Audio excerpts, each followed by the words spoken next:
시장과 연결해서도 저희가 분석을 해보도록 하겠습니다. 아무래도 대장주인 삼성전자가 강세를 기록하다 보니까 시장 같은 경우에도 장 초반에 강세를 기록했는데요. 과연 앞으로의 전망 그리고 우리가 어떻게 전략을 세워야 할지 전문가와 함께 이야기 나눠보도록 하겠습니다. 현재 유안타증권 설릉역 지점의 박진희 부장 연결돼 있습니다. 안녕하십니까? 네, 안녕하세요. 네, 안녕하세요. 삼성전자 얘기는 앞서서 저희가 많이 했고요. 아무래도 이제 삼성전자가 잘 나가다 보니까 코스피 지수 같은 경우에도 2달 만에 2,000선을 장중에 초반에 찍었습니다.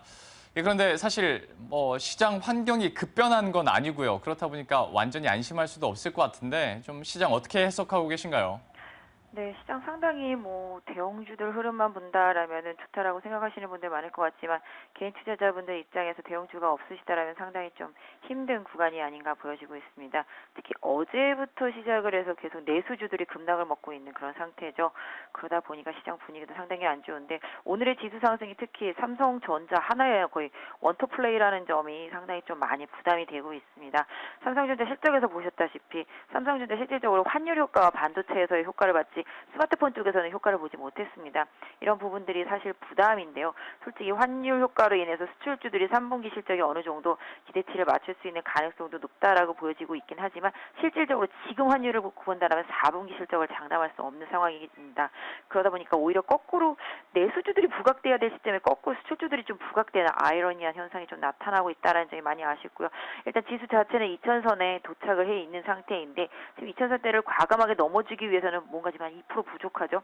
삼성전자 혼자 끌고 올라온 거기 때문에 그동안 좀 쉬었던 다른 섹터 쪽으로의 좀 흐름이 좀 확산이 돼야 되는데 확산이 되는 게 아니라 오히려 지금 내수주들이 다 급락을 하고 있는 상태가 되고 있습니다.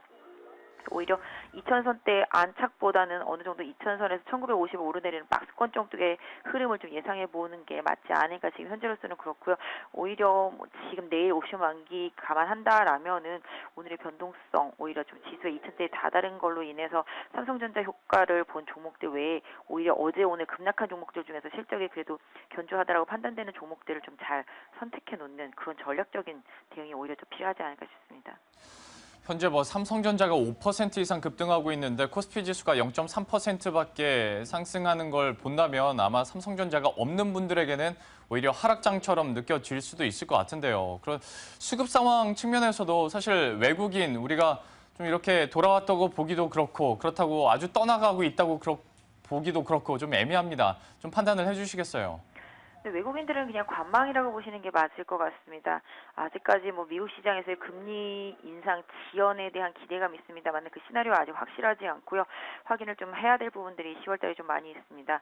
이런 부분들로 인해서 외국인들도 지금 주춤거리고 있는 모습 속에서 코스닥 쪽에 기관과 외국인들의 매도세가 집중되고 있는 모습이죠. 거래소 시장도 장초반 매수에서 지금 매도로 반전한 상태인데요. 삼성전자 매수하는 거 뺀다라면 나머지들은 상당히 많이 매도하고 있다라고 보실 수 있지 않을까 싶습니다. 개인적으로는 외국인들의 매수세가 강하게 들어오기에는 지금 좀 아직 뭔가 좀 부족하다라고 보고 있고요. 아까 말씀드렸던 대로 3분기 실적, 삼성전자에서 힌트를 얻어서 수출주들이 어느 정도 좀 선방을 했을 거라고 예상한 흐름에서 지금 강세가 이어졌다라면은 오히려 이번 반등장에서 대형 수출주들 지수에 걸맞게 올라온 종목들은 좀 비중을 좀 조절해놓고 대기해야 되는 게 아닌가. 반면에 지수는 올라왔지만 상대적으로 많이 빠져있거나 덜 올라왔지만 실적이 3분기에 오히려 좀 좋은 종목들 아까 전에 말씀드렸던 대로 이런 종목들을 더 찾아내는 노력이 지금 더 필요하지 않을까 생각을 하고 있습니다. 전반적으로 전략적인 부분까지 말씀을 해주셨는데요. 그렇다면 이제 마지막 질문으로 3분기 어닝 시즌이 이제 시작이 됐습니다. 과연 관전 포인트 어디에 두고 계신지도 궁금하네요.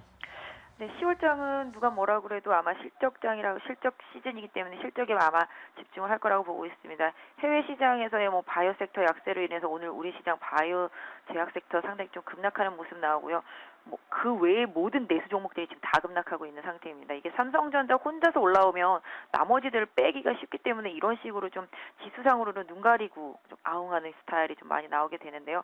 일단 이번 실적 시즌에서는 방금 말씀드렸던 대로 일정 부분 2분기에 대비해서 3분기에 터닝하는 그런 종목들을 위주로 고르실 필요도 있겠지만 실질적으로 확실한 이익이 좋아지고 있는 섹터들을 잘 골라내셔야 될 것 같은데요. 방금 말씀드렸던 대로 수출주들은 바닥을 치고 올라오는 과정이지 확실히 실적이 확실히 좋아졌다라고 좀 보기는 어렵다라는 점. 특히 4분기에도 환율 효과가 이어져야 되는데 4분기에는 지금 환율로는 좀 어렵다. 그러니까 결국은 3분기에 또 좋아졌던 부분들이 4분기 가서 또 안 좋아질 가능성이 높아지고 있다라는 점에 좀 집중을 해주시는 전략이 좋지 않을까. 그래서 일단은 실적 시즌이라서 실적에 당연히 집중해야 되겠지만 오히려 지수 대비해서 가격 메리트가 발생된 종목들 위주로 해서 오히려 좀 실적 시즌의 변동성을 좀 활용하는 전략이 좀 나을 것 같고요. 방금 말씀드렸던 대로 실적 개선은 이루어졌지만 4분기까지 연속성이 좀 떨어지는 종목들, 특히 이제 수출주들 같은 경우 이런 종목들 같은 경우 이번 시즌에 좀 강하게 올라온다라면 아까 말씀드렸던 대로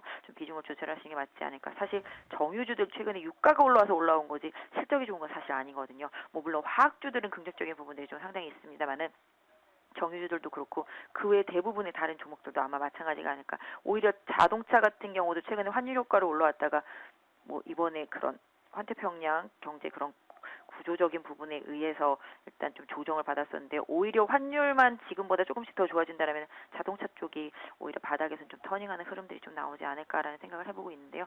전체적으로 삼성전자의 실적에 연연한 뭐 관련 주변주들의 플레이가 최근의 흐름이었다라면은 오히려 3분기에는 실질적인 주가 대비해서 실적이 좋아지는 종목들을 잘 선택하시는 전략이 맞지 않을까 싶습니다.